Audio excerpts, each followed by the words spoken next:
दोस्तों नमस्कार। आज राहुल गांधी केरल में थे, कोझिकोड में लंबा एक रोड शो उन्होंने किया और वहां पर नरेंद्र मोदी आरएसएस पर जमकर के बरसे। परसों तमिलनाडु से निकले थे राहुल गांधी केरल के लिए, अपने लोकसभा क्षेत्र वायनाड के लिए, और उस समय एक बड़ा वाकया हुआ था जब चुनाव आयोग के अधिकारियों ने उनके हेलीकॉप्टर की तलाशी ली थी। राहुल गांधी दूर चले गए थे, पुर्जा पुर्जा खोल डाला था, एक तरह से खंगाल डाला था चुनाव आयोग के अधिकारियों ने, लेकिन मिला कुछ नहीं था। चुनाव आयोग के अधिकारियों ने कोई स्पष्टीकरण नहीं दिया कि वो क्या राहुल गांधी के हेलीकॉप्टर में तलाश रहे थे। जाहिर तौर पर वो कैश ढूंढ रहे होंगे, कैश तो नहीं मिला वहां पर। चुनाव आयोग के अधिकारी ये भी नहीं कह सकते कि वो सुरक्षा जांच कर रहे थे, क्योंकि इसकी ड्यूटी उनकी नहीं होती है। सवाल ये जरूर पूछा गया उस वक्त कि राहुल गांधी जो विपक्ष के सबसे मजबूत, सबसे पॉपुलर और सबसे संघर्षशील नेता हैं, अगर आप सर्वे भी देख रहे हैं तो भी आपको मालूम होगा कि 27% लोग इस समय राहुल गांधी को प्रधानमंत्री के रूप में देखना चाहते हैं। एक ऐसे नेता जो उस गांधी परिवार से आता है, उसके हेलीकॉप्टर की जांच करना वो क्या दिखाता है? चुनाव आयोग के अधिकारियों की क्या हिम्मत है कि वो नरेंद्र मोदी के हेलीकॉप्टर की जांच कर सके, अमित शाह के हेलीकॉप्टर की जांच कर सके, योगी आदित्यनाथ के हेलीकॉप्टर की जांच कर सके? उत्तर होगा नहीं। तो राहुल गांधी को क्या डराने के लिए ये सारा गेम हो रहा है, लेकिन मैं उस पर बात नहीं करूंगा। बात जिस मुद्दे पर करनी है वो है केरल का दौरा राहुल गांधी का, और केरल में कैसे वो प्रभावित करने जा रहे हैं। केरल को एक बड़े प्रयोगशाला के तौर पर नरेंद्र मोदी डेवलप करना चाहते हैं। द केरला जो मूवी आई थी, उसमें आपने देखा होगा कि किस तरह से लव जिहाद के मुद्दे को बड़े पैमाने पर उठाया गया था। हालांकि खुद पार्लियामेंट के भीतर गृह राज्य मंत्री ये कह चुके हैं कि लव जिहाद का कोई भी मामला उनके संज्ञान में नहीं आया है। तो द केरला स्टोरी के जरिए जिस तरह का इस्लामी फोबिया पैदा करने की कोशिश की गई, क्या वो उत्तर भारत के खास करके जो हिंदू मतदाता हैं उनके ऊपर वो असर डालने के लिए है, विभाजन पैदा करने के लिए है? मैं इस वीडियो में इस पर भी बात नहीं करने जा रहा हूं, उस पर लिख चुका हूं पहले। असली जो मुद्दा है वो है राहुल गांधी का अटैक करने का। किस तरह से उन्होंने मोदी का मुखौटा नोच दिया है, आरएसएस को उसकी असलियत एक तरह से बता दी है कि वो किस मुद्दे पर सोचती है और क्या करना चाहती है। राहुल गांधी उस केरल में है जहां 26 अप्रैल को 20 लोकसभा सीटों पर मतदान होना है। राहुल गांधी ने अपनी भारत जोड़ो यात्रा भी उसी तमिलनाडु और केरल होते हुए कश्मीर तक लेकर के वो गए थे। तो दक्षिण भारत की करीब 130 लोकसभा सीटों पर बड़ा प्रभाव रखते हैं।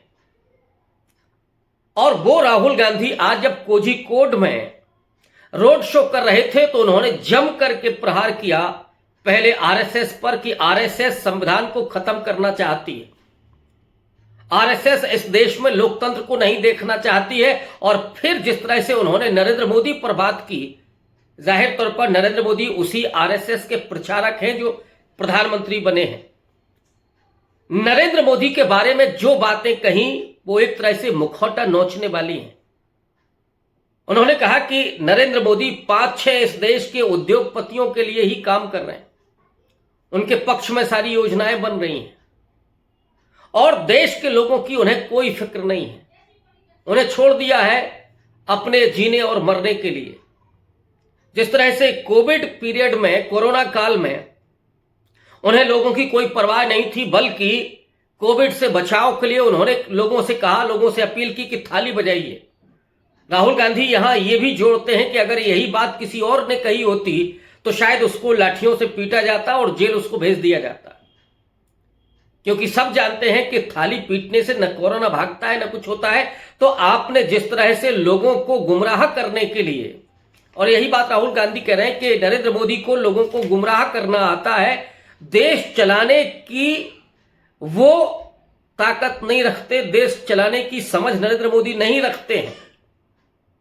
फिर एएनआई के इंटरव्यू का भी उन्होंने जिक्र किया, जो भी परसों रिलीज हुआ है। उस एएनआई के इंटरव्यू के जरिए नरेंद्र मोदी की छवि को बचाने की कोशिश की गई और उन तमाम सवालों पर नरेंद्र मोदी से जवाब लिए गए जो उन्हें मुश्किल में डाल रहे थे। हालांकि उस एएनआई के इंटरव्यू में बेरोजगारी पर कोई सवाल नहीं है, महंगाई पर एक भी क्वेश्चन नहीं है। वो क्वेश्चन एक भी इस देश के गरीबों के संबंध में नहीं है, किसानों की जो आंदोलन था उसके बारे में नहीं है, किसानों की एमएसपी के बारे में नहीं है, महिला पहलवानों के बारे में नहीं है। लेकिन वो सवाल किस पर है? इलेक्टोरल बॉन्ड पर है। और प्रधानमंत्री बखूबी बचाव करते हुए कहते हैं कि ये अगर हम इसको बंद कर देते हैं तो बहुत सारे लोगों को तकलीफ होगी। लेकिन राहुल गांधी ने इसी पर अटैक करते हुए कहा कि नरेंद्र मोदी यानी प्रधानमंत्री इलेक्टोरल बॉन्ड पर जवाब देते हुए इस पूरे ग्रह के सबसे बड़े घोटाले को बचाने की कोशिश कर रहे थे।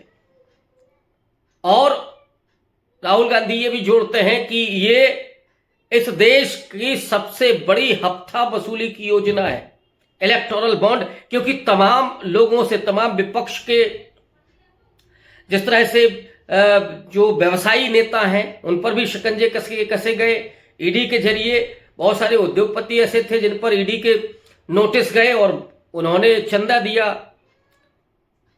और उसके बाद अलग चीजें हो गई, उनको ठेके मिले, कुछ लोगों को ठेके दिए गए, उन्होंने चंदा दिया। एक तरह से हफ्ता वसूली का काम इलेक्टोरल बॉन्ड के जरिए हो रहा था।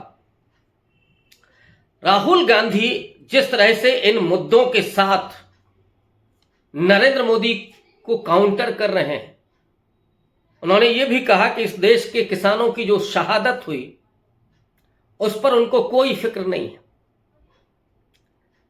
लोकतंत्र को बचाने की बात कर रहे हैं कि ये जो सरकार है वो लोकतंत्र को ही खत्म कर देना चाहती है, संविधान को खत्म कर देना चाहती है। लेकिन राहुल गांधी ये कहते हैं कि हमने जो मैनिफेस्टो दिया है उस मैनिफेस्टो में हम गरीबों के सशक्तिकरण की बात कर रहे हैं। हम उन परिवारों की गिनती करना चाहते हैं जो देश के सबसे ज्यादा गरीब परिवार हैं, और चिन्हित करके उस परिवार की एक महिला को प्रतिवर्ष 1 लाख रुपया उसके अकाउंट में डायरेक्ट ट्रांसफर करने की योजना बना रहे हैं। हमारी योजना में उन बेरोजगारों के लिए भी एक बड़ा पैकेज है कि 1 साल के लिए उन तमाम बेरोजगार नौजवानों को अप्रेंटिसशिप देना और उन्हें भी 1 लाख रुपया देना, ताकि वो जिस काम में महारत हासिल कर सके वो उसको एक छोटे से व्यवसाय के रूप में तब्दील कर सके। ये योजना है। प्लस राहुल गांधी एमएसपी की गारंटी तो दे ही चुके हैं। इसके अलावा कास्ट सेंसस की बात बराबर राहुल गांधी कर रहे हैं। तो ओबीसी की जो हकमारी हो रही है, चाहे वो सचिव स्तर के, संयुक्त सचिव स्तर के अधिकारी हो, विश्वविद्यालय में प्रोफेसर हो, कुलपति हो, या व्यवसायी हो। व्यवसायियों में वो कहते हैं कि कितने एससी एसटी ओबीसी के लोग हैं, 5, 10, 20, 100, 50 व्यवसायी उठा करके देख लीजिए, बड़े उद्योगपति उठा करके देख लीजिए, मेडिकल जो हॉस्पिटल्स हैं बड़े बड़े उनमें उठा करके देख लीजिए कितने एससी एसटी ओबीसी के हैं। तो हम मैनिफेस्टो के जरिए इस देश को आर्थिक तरक्की की तरफ ले जाना चाहते हैं, महंगाई खत्म करके जो बेरोजगार नौजवान हैं इस समय उनको 30 लाख नौकरियां देना चाहते हैं। महिलाओं के लिए 50% रिजर्वेशन अलग से 2025 में करने जा रहे हैं।